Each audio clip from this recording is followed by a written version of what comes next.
جا پاتے ہو اس لیے کہ تمہارا وضو پہلے ٹوٹ جاتا ہے. یہ جملہ میں نے کہا ابھی جھگڑا ہو. وہ مجھے جلانا چاہتا ہے کہ میں نے اتنے لوگوں کو وہابی بنایا. تو مقصد یہ ہے کہ یہ گستاخ رسول ہر جگہ ہمیں ذلیل کرنے کی کوشش کرتے ہیں، لیکن ان کو پتا نہیں ہے کہ عزت اللہ رب العزت کے ہاتھ میں ہے، پروردگار عالم کے ہاتھ میں ہے. یاد رکھو جو نبی کا سچا پکا غلام ہوتا ہے وہ ہزاروں کی محفل ہو تب بھی اس کا سر بلند ہوتا ہے، اور اگر تنہا بھی رہتا ہے تب بھی اس کا سر بلند ہوتا ہے. کیوں؟ اس کی وجہ سن لو. حضرت خالد بن ولید رضی اللہ تعالیٰ عنہ ایک صحابی رسول ہے. عشق ان کا کتنا مضبوط ہے.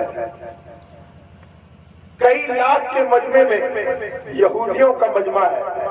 یہودی جو آج فلسطین پر قبضہ کیے ہوئے ہیں، بیت المقدس پر روزانہ حملہ کرتے ہیں اور مسلمانوں کو تباہ و برباد کرنے کی کوشش کرتے ہیں. وہ لوگ ایک زمانے قدیم سے مسلمانوں کی تباہی پر لگے ہوئے ہیں، لیکن ان کو پتا نہیں ہے کہ فانوس بن کے جس کی حفاظت ہوا کرے وہ شمع کیا بجھے جسے روشن خدا کرے.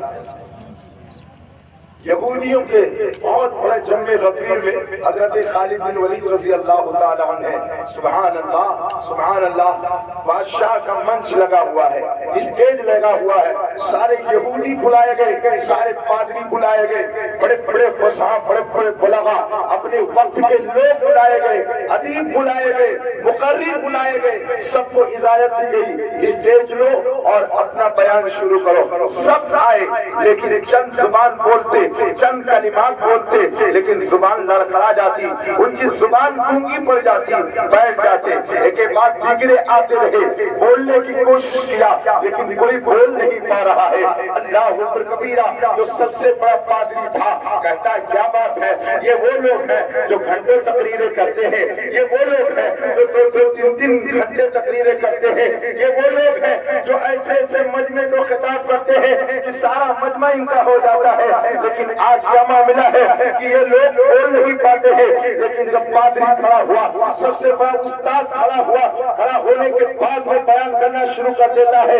ابھی چند کلمات اس نے زبان سے نکالے تھے، اس کی زبان بھی گونگی پڑ گئی. اب بادشاہ کہتا ہے آخر تم لوگوں کو ہو کیا گیا ہے، تمہاری زبانوں پہ تالے کی پڑ گئے ہیں. تو وہ پادری جو سب سے بڑا امام تھا وہ کہتا ہے لگتا ہے اس مجمع میں محمد رسول اللہ کا کوئی غلام آیا ہوا، لگتا ہے اس مجمع میں محمد رسول اللہ کا کوئی غلام آیا ہے. اب بادشاہ کہتا ہے اسٹیج میرا ہے، مجمع میرا ہے، اور سارے وزراء ہمارے ہیں، پولیس ہماری ہے، اور یہ سرکشا کرمی ہمارے ہیں، لیکن اس میں نبی کا غلام کیسے آ سکتا ہے، اس میں کوئی کلمہ پڑھنے والا کیسے آ سکتا ہے. اب بادشاہ کھڑا ہوتا ہے اور اپنے وزیر سے کہتا ہے، ارکلی سے کہتا ہے پکار کر کے دیکھو اس میں کون ہے جو محمد رسول اللہ کا کلمہ پڑھنے والا ہے، اس میں کون ہے جو نبی کی غلامی کا پٹا ڈالنے والا ہے.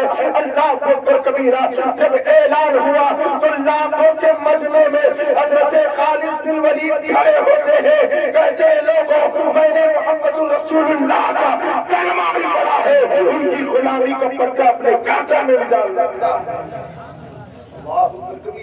سنو مسلمانوں، حضرت خالد بن ولید کھڑے ہوئے ہیں. خالد بن ولید سے پوچھا گیا تمہیں ڈر نہیں لگا، تمہیں خوف نہیں لگا، تمہیں کوئی دہشت نہیں ہوئی، تم ہمارے مجمع میں آ گئے، اگر تمہیں کوئی غم نہیں ہوا، تمہیں کوئی خوف نہیں ہوا، تمہیں کوئی خوف نہیں ہوا، تمہیں ڈر نہیں محسوس ہوا؟ تو خالد بن ولید کہتے ہیں تم نہیں جانتے جو نبی کا غلام ہوتا ہے وہ زمانے کی طاقت سے نہیں ڈرتا، جو رب کا ڈرنے والا ہوتا ہے وہ دنیا کے کسی قوم سے نہیں ڈرا کرتا ہے. کبیرہ یہ ہے ہمارا اسلام. تو یاد رکھو جو نبی کا عاشق ہوتا ہے وہ کسی سے ڈرتا نہیں ہے. اسی لیے تو قرآن مقدس میں کہا گیا ہے وَلَا تَهِنُوا وَلَا تَحْزَنُوا وَأَنْتُمُ الْأَعْلَوْنَ إِن كُنتُم مُؤْمِنِينَ. غم نہ کرو، رنجیدہ نہ ہو، تم ہی سربلند ہو اگر تم مومن ہو. اگر مومن ہو اللہ رب العزت نے سربلندی کا تاج مومنوں کے سر سجایا، اس لیے سجایا کہ اگر تمہارے دل میں اللہ و رسول کی محبت ہے، ہزاروں کے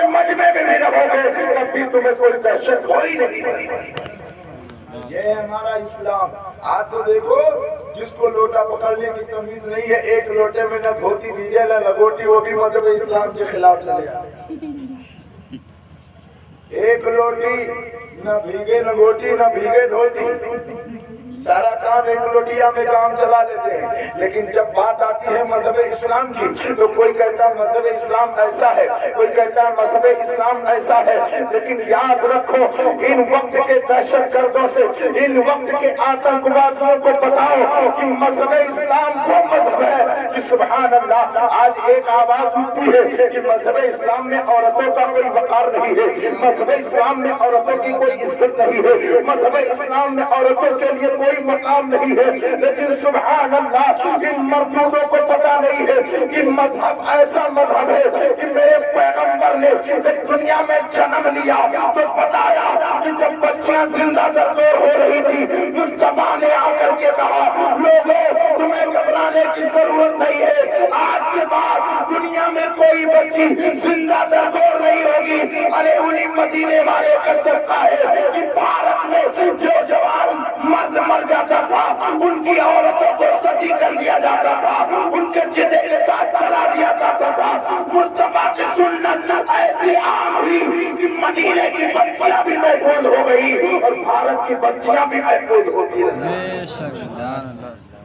ارے ان لوگوں کو کیا پتا، یہ تو صرف دو کتابیں پڑھنے کے بعد RSS کا جھنڈا اٹھانے کے بعد کچھ بھی بول دیتے ہیں. لیکن آؤ پیغمبر کی شان دیکھو. میرے آقا صلی اللہ علیہ وسلم کی عمر شریف 25 سال کی ہے. کتنی؟ 25 سال کی ہے. حضرت خدیجہ الکبریٰ کی عمر 40 سال کی ہے. اللہ اکبر کبیرہ. آپ نے پیغام بھیجوایا حضرت خدیجہ الکبریٰ نے. جب آپ ملک شام سے تجارت کرنے کے بعد آئے اور بہت سارا منافع ہوا، اتنا منافع ہوا کہ اس سے پہلے حضرت خدیجہ الکبریٰ کو کبھی منافع نہیں ہوا تھا. خدیجہ الکبریٰ کو آپ سرکار کے کردار اچھے لگے، سرکار کے اوصاف اچھے لگے، سرکار کی صبح اچھی لگی، سرکار کی شام اچھی لگی. تو سبحان اللہ خدیجہ الکبریٰ فریفتہ ہو گئی اور کہا اگر میں نکاح کا پیغام دوں تو ہو سکتا ہے یہ جوان قبول کر لے. مصطفیٰ کی شان دیکھو. اللہ اکبر کبیرہ. آقا کریم کی بارگاہ میں نکاح کا پیغام آیا. میرے آقا صلی اللہ علیہ وسلم نے اپنے چچا ابو طالب سے مشورہ طلب کیا. ابو طالب نے مشورہ دیا، کہا جاؤ ٹھیک ہے نکاح کا پیغام قبول کر لو. میں کہنا یہ چاہتا ہوں میرا پیغمبر اگر عورتوں کے مقام کو اونچا نہ کرتا تو آج عورت جہاں کی تھی وہی رہ جاتی. لیکن مصطفیٰ جان رحمت نے 25 سال کی عمر میں 40 سالہ بیوہ کے ساتھ نکاح کر کے بتایا اے لوگوں بیوہ منحوس نہیں ہوا کرتی بلکہ تو اس کی مدد کیا کرتا ہے. اللہ کی بارگاہ میں وہ مقرر ہو جایا. ہاں یہ دیکھو ابھی میں نے بتایا نا آج کل بڑا ٹرینڈ چل رہا ہے ویسا مذہب کے اوپر. تم کیا جانو ایک چائے پی کے سلطی مار کے آرام سے سو جا.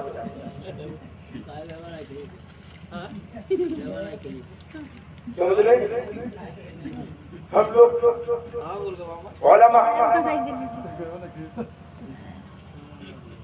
سنیے میری بات کو توجہ سے.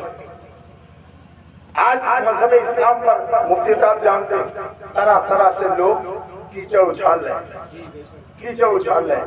لیکن ہمارے مسلمانوں کو کیا مولوی صاحب مسجد کی طرف بلا رہا ہے اور یہ کہہ رہا ہے مولوی صاحب تم اپنا کام کرو ہم اپنا کام کر رہے ہیں، تم اپنا کام کرو ہم اپنا کام کر رہے ہیں. لیکن جب کاٹے جاتے کہ مولانا صاحب ڈرپوک ہو آپ بول نہیں رہے. یاد رکھو جو قوم اپنے اماموں کا کہنا نہیں مانتی ہے پھر اس کا وقار دنیا میں نہیں رہتا، ان کی عزتیں دنیا میں نہیں رہتی. میں ایک بات کہہ کے اپنی گفتگو کو ختم کر رہا ہوں.